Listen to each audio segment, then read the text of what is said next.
सबको बहुत बहुत आशीर्वाद।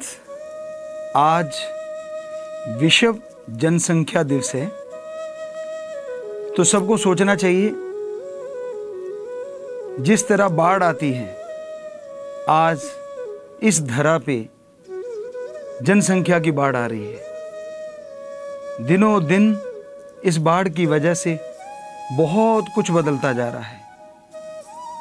प्रकृति खत्म होती जा रही है और इंसानियत खत्म होती जा रही है। जितने लोग ज़्यादा हो रहे हैं धरती पे, उतने झगड़े बढ़ रहे हैं, टेंशनें बढ़ रही हैं, चिंताएं बढ़ रही हैं, बीमारियां बढ़ रही हैं। तो ये बहुत ज़रूरी है कि जनसंख्या को कंट्रोल किया जाए। जैसे अगर आपका एक बच्चा है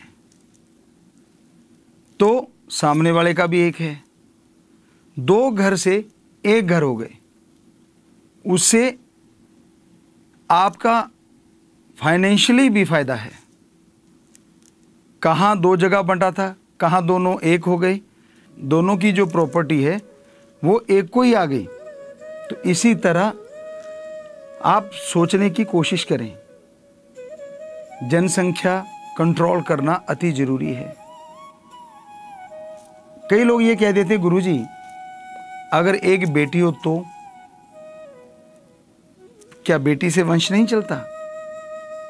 जो लोग कहते हैं कि बेटी से वंश नहीं चलता, उन्हें सोचना चाहिए कि बेटियां और बेटों में फर्क कहां है। हम आप लोगों से सवाल पूछते हैं, बेटे के अंदर खून किसका होता है? माँ बाप का। बहू दूसरी आती है, और जब बच्चा होता है तो वो वंश चला सकते हैं, यही कहा जाता है ना। तो बेटी के अंदर खून किसका है? माँ बाप का। दामाद दूसरा आता है, तो उनका बच्चा वंश क्यों नहीं चला सकता? या तो ये कहिए कि बेटी की रगों में आपका खून नहीं दौड़ता, सिर्फ बेटे के दौड़ता है। क्या ऐसा है? नहीं, बेटे के अंदर भी माँ बाप का खून दौड़ रहा है और बेटी के अंदर भी सेम माँ बाप का खून दौड़ रहा है। तो अगर बेटे के बच्चे से वंश चल सकता है तो बेटी के बच्चे से वंश क्यों नहीं चल सकता? जरा सोचिए, विचार कीजिए। तो ये रूढ़िवादी विचारों में मत पड़िए, इन चक्रों में मत पड़िए। एक बच्चा काफ़ी है, पढ़ाइए लिखाइए, टेंशन फ्री रहेंगे आप, चिंता मुक्त रहेंगे, बहुत से खर्चे कम हो जाएंगे। और सबसे बड़ी बात, जनसंख्या विस्फोट अगर यूं ही चलता रहा तो इस धरा पे बहुत सारी परेशानियां खड़ी हो जाएंगी। बेरोजगारी बढ़ जाएगी, उससे टेंशनें बढ़ जाएंगी, चिंताएं बढ़ जाएंगी, लड़ाई झगड़े बढ़ जाएंगे। और ज़्यादातर चाहवान जो लड़कों के हैं वो ही जनसंख्या को ज़्यादा बढ़ावा दे रहे हैं। अब दो बेटियां हो गई, एक चांस और लेते हैं, तीसरी भी बेटी हो गई, एक और लेते हैं। यूं करते करते चार पांच बच्चे हो जाते हैं।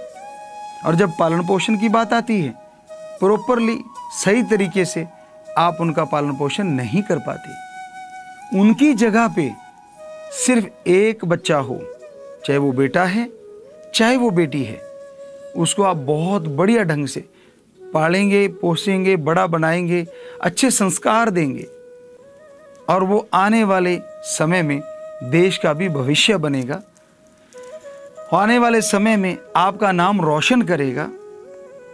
इसलिए आज से आप लोग ये सोचें, विचारें और प्रण करें कि हमने कंट्रोल करना है, जनसंख्या को बढ़ने से रोकना है। कई बार सोचते हैं कि मेरे एक सोचने से क्या हो जाएगा, बाकी लोग तो सोचते नहीं। कहते हैं ना, बूंद बूंद से समुंदर भर जाता है, तालाब भर जाता है। तो इसी तरह एक आदमी सोचे, आपने पहल कर दी तो सारे आप ही तो हैं, सभी ने पहल कर दी। आप अपने बारे में सोचिए, विचार कीजिए, बहुत फायदा है। पूरे विश्व में आज जनसंख्या बड़ी तेज़ी से बढ़ रही है, खास करके हमारे देश में। पढ़े लिखे भी ऐसे सज्जन हैं कुछ जो इस तरफ ध्यान नहीं देते।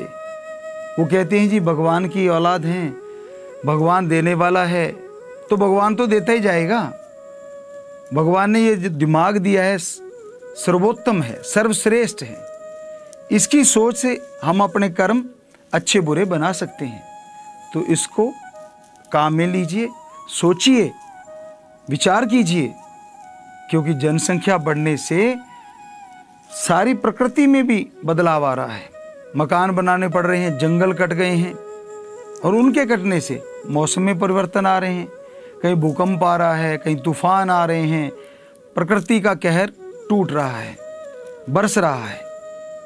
तो हमारी तो यही गुजारिश है आप सबसे कि आप पहल कीजिए, कंट्रोल कीजिए। यकीन मानिए बड़ा सुख मिलेगा, बड़ी शांति मिलेगी। कहाँ 4-5 को पालना पोषना और कहाँ एक का पालन पोषण करना। आप भी सुखी रहेंगे और वो बच्चा भी बहुत ही अच्छा नागरिक बनेगा, बहुत ही अच्छा इंसान बनेगा। तो सोच के इन विचारों को अपने अमल में लेके आएं, आप करके देखिए, जरूर सुख मिलेगा, जरूर शांति मिलेगी।